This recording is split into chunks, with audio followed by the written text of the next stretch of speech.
O governo publicou nesta semana uma medida provisória que libera 4,1 bilhões de reais para financiamentos do Plano Safra, que estavam suspensos. Na última semana, a contratação do crédito rural ficou paralisada por falta de recursos do Tesouro Nacional para fazer aí o funcionamento desses financiamentos, né? Então, o Tesouro disse que precisava de mais recurso porque houve um aumento relevante dos gastos devido à forte elevação nos índices econômicos. Vai lembrar que o Plano Safra é a principal política de crédito do agro. O governo arca com uma parte do custo do empréstimo para que os produtores rurais consigam tomar recursos a uma taxa de juros menor do que a Selic, ou seja, quem consegue pegar aquela fatia do crédito rural subsidiado. A projeção agora, para o Plano Safra de 2025, que é tradicionalmente anunciado em junho, é de que ele deverá ser o Plano Safra mais caro da história recente. E por quê? Porque o mercado financeiro projeta juros ao redor de 15% ao ano para 2025. E para você lembrar, desde quando a gente não vê taxa de juros ao redor de 15%, a gente volta na história. E no mapa que estava aí na sua tela, no gráfico, a ilustração mostrava, desde 2006. Sabe o que isso significa? São quase 20 anos que a gente não via uma Selic beirando 15% ou chegando a 15%. Na prática, uma expectativa de um dos planos safras mais caros da história recente. Guilherme Bastos, ex-secretário de Política Agrícola do Ministério da Agricultura, está conosco para dizer o que o produtor rural, quem é do agro, faz para conseguir financiamento barato em tempo de juro caro. Seja bem-vindo, Guilherme. Muito obrigado, Kellen. Sempre um prazer estar aqui com vocês. Kellen, é um desafio, né? A gente sabe que você ir para o mercado, você enfrenta não taxas aí da Selic, mas muito acima disso, passando de 20%. Então, na verdade, o que você tem que, infelizmente, é fazer um bom planejamento em termos da composição das fontes de recurso que você vai precisar para a sua safra. Lembrando que nesse ambiente que a gente vive, onde desde lá atrás, né, a gente tem visto sucessivos travamentos na liberação dos recursos do Plano Safra, e essa deve ser a normal, ainda mais num ambiente de elevação de taxa de juros e restrições orçamentárias, né? Isso é uma variável que tem que se contar no planejamento aí do financiamento. Então, realmente, é um desafio, e aí tem que se usar de toda sorte de contratos antecipados, né? Fechar, por mais que muitas vezes não seja tão vantajoso, mas pelo menos garantir uma composição nessa taxa de juros média do financiamento da safra. Nesse momento atual, quando um agricultor, um pecuarista vai ao mercado privado, ele consegue taxas de juros ao redor de quanto para financiar a produção e quanto você espera que ele vá conseguir, se tiver recurso, no Plano Safra 2025, que eu imagino já tenha sido alvo de alguma discussão dentro do governo federal? Eu acho que vai ser um desafio, né, Kelly, em termos do que o governo pretende, né, em termos de um novo Plano Safra. A gente sabe que não dá para fazer milagre, como eu disse, com essa questão orçamentária restrita e esse ambiente de elevação, né? Ou você vai ter realmente um Plano Safra mais barato, mas ele com recursos mais limitados, você não vai conseguir subvencionar e equalizar muito a taxa de juros por restrição de orçamento, né? Ou então você vai ter que, para ele manter um volume efetivo grande de financiamento, você vai precisar ter uma taxa de juros um pouco mais elevada, taxas pactuadas no Plano Safra. Então, vai ser um momento realmente muito difícil, a não ser que, por uma mobilização de Congresso e da própria pasta do Ministério da Agricultura, consiga avançar naquele volume, né, que a gente já há um bom tempo tem perseguido, que são aqueles 20 bilhões e que já devem estar até mais para você poder fluir. Em termos de taxa de mercado, é o que a gente está falando, não basta apenas as taxas livres aí com a referência de Selic, mas a gente sabe que tem uma série de outras taxas que acabam impactando isso. Então, já ouvi né, de chegar aí a taxas de 20%, o que fica uma taxa muito pesada para a atividade agropecuária, no momento em que a gente sabe que as margens ainda estão bem apertadas, apesar dessa elevação dos preços das commodities. Muito bem. Ainda tem muita coisa aí para ajustar. Imagina, 20% de taxa de juros no mercado privado, de fato, é quase impeditivo para algumas atividades agropecuárias que ainda têm alto risco, porque são a céu aberto, e a gente tem um seguro que não funciona, um seguro rural no Brasil. É realmente um cenário desafiador, Guilherme. Para a gente amarrar esses pontos que você trouxe, você disse que precisaria de uma subvenção do governo em torno de 20 bilhões de reais. Se a minha memória não está enganada, no último Plano Safra, que é o que está em vigor, a gente teve algo como 13. A gente está falando de um aumento bastante significativo. Se, hipoteticamente, chegasse a 20 bilhões de subvenção, com uma taxa Selic que, na época de lançamento do Plano Safra, pode estar já beirando 15%, a gente está falando de uma taxa de juro acima de 8,5% para a maioria dos tomadores de crédito do Plano Safra, médios e grandes? Essa é uma conta, não é muito fácil, trivial de fazer, Kellen, mas como eu disse, né, se conseguir realmente esses 20 bilhões, ele já vem há um tempo, né, sendo pleiteado, inclusive, pelo setor.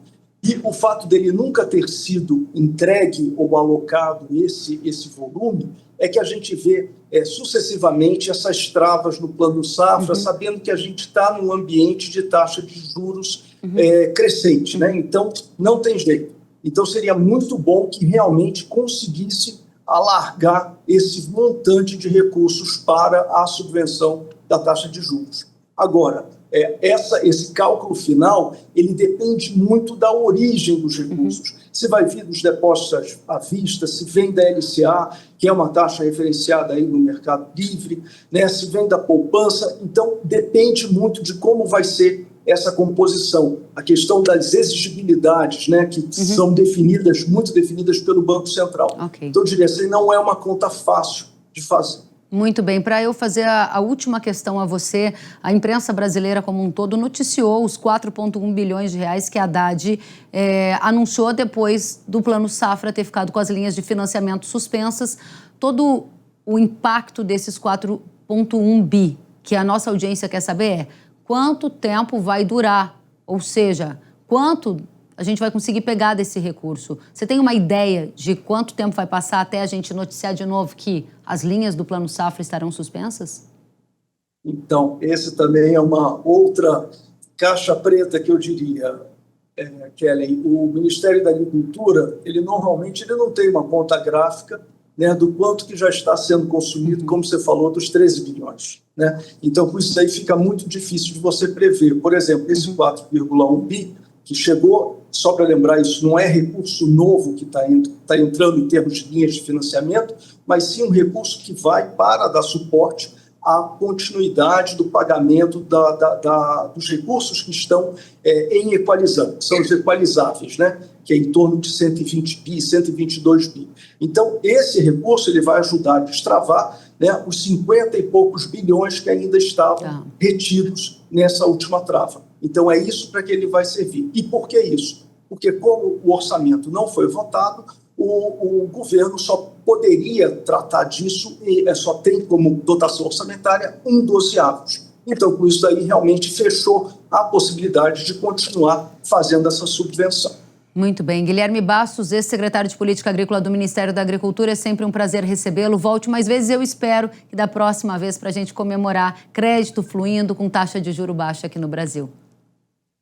Bom, vamos lá, torcer mesmo. Kellen, obrigado, é sempre um prazer estar aqui com vocês. Obrigada, até a próxima. O governo publicou nesta semana uma medida provisória que libera 4,1 bilhões de reais para financiamentos do Plano Safra, que estavam suspensos. Na última semana, a contratação do crédito rural ficou paralisada por falta de recursos do Tesouro Nacional para fazer aí o funcionamento desses financiamentos, né? Então, o Tesouro disse que precisava de mais recurso porque houve um aumento relevante dos gastos devido à forte elevação nos índices econômicos. Vai lembrar que o Plano Safra é a principal política de crédito do agro. O governo arca com uma parte do custo do empréstimo para que os produtores rurais consigam tomar recursos a uma taxa de juros menor do que a Selic, ou seja, quem consegue pegar aquela fatia do crédito rural subsidiado.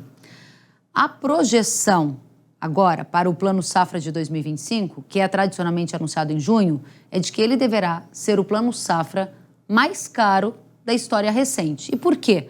porque o mercado financeiro projeta juros ao redor de 15% ao ano para 2025. E para você lembrar, desde quando a gente não vê taxa de juros ao redor de 15%, a gente volta na história. E no mapa que estava aí na sua tela, no gráfico, a ilustração mostrava desde 2006. Sabe o que isso significa? São quase 20 anos que a gente não via uma Selic beirando 15% ou chegando a 15%.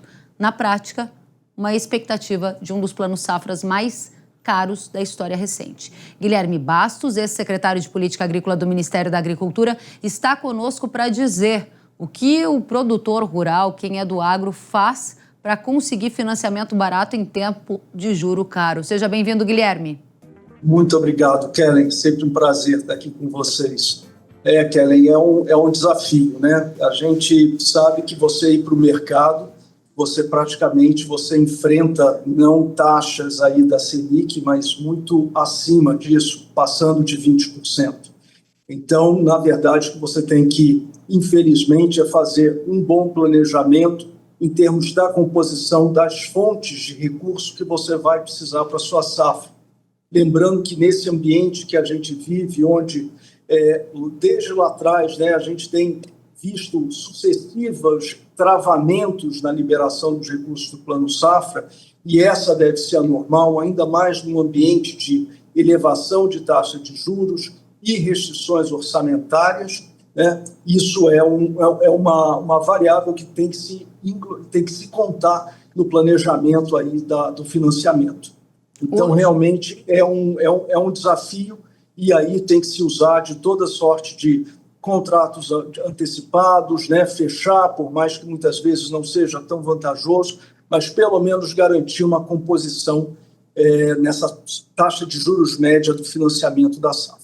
Nesse momento atual, quando um agricultor, um pecuarista vai ao mercado privado, ele consegue taxas de juros ao redor de quanto para financiar a produção e quanto você espera que ele vá conseguir, se tiver recurso, no Plano Safra 2025, que eu imagino já tenha sido alvo de alguma discussão dentro do governo federal? Eu acho que vai ser um desafio, né, Kelly, em termos do que o governo pretende, né, em termos de um novo Plano Safra. A gente sabe que não dá para fazer milagre, como eu disse, com essa questão orçamentária restrita e esse ambiente de elevação, né? Ou você vai ter realmente um Plano Safra mais barato, mas ele com recursos mais limitados, você não vai conseguir subvencionar e equalizar muito a taxa de juros por restrição de orçamento, né? Ou então você vai ter que, para ele manter um volume efetivo grande de financiamento, você vai precisar ter uma taxa de juros um pouco mais elevada, taxas pactuadas no Plano Safra. Então, vai ser um momento realmente muito difícil, a não ser que, por uma mobilização de Congresso e da própria pasta do Ministério da Agricultura, consiga avançar naquele volume, né, que a gente já há um bom tempo tem perseguido, que são aqueles 20 bilhões e que já devem estar até mais para você poder fluir.